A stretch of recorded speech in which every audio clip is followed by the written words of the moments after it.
জামাই আছি বলে কি সব কাজ করতে হবে নাকি? বলি রাজপুত্র এখান থেকে বিদায় হয়ে তোমার রাজপ্রাসাদে গিয়ে বসে বসে গেল না? ও মা, দুটো হাত থাকতে থাকতে ঘর জামাইয়ের সাথে মুখে এত কথা কিসে? শালা বেশি কথা বললে ঘর জামাইয়ের গাল ফাটিয়ে দেবে মেরে। আয় মা, ডিম অমলেট আর বিস্কুট দিয়ে চাটা খেয়ে নে, তুই তো বেরোবি।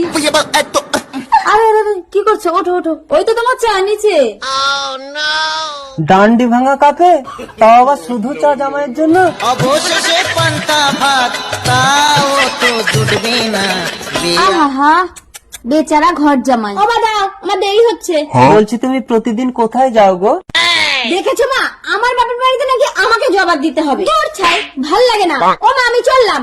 খালি পেটে যাস না মা, গিয়েই তো এক্ষুনি বন্ধুদের সঙ্গে মদ খাবি। এই ছোট লোকের বাচ্চার জন্য মেয়েটা আমার খালি পেটে চলে গেল, এবার মদ খাবে কি করে? ভুল হয়ে গেছে শাশুড়ি মা। ভুল হয়ে যাচ্ছে সারাদিন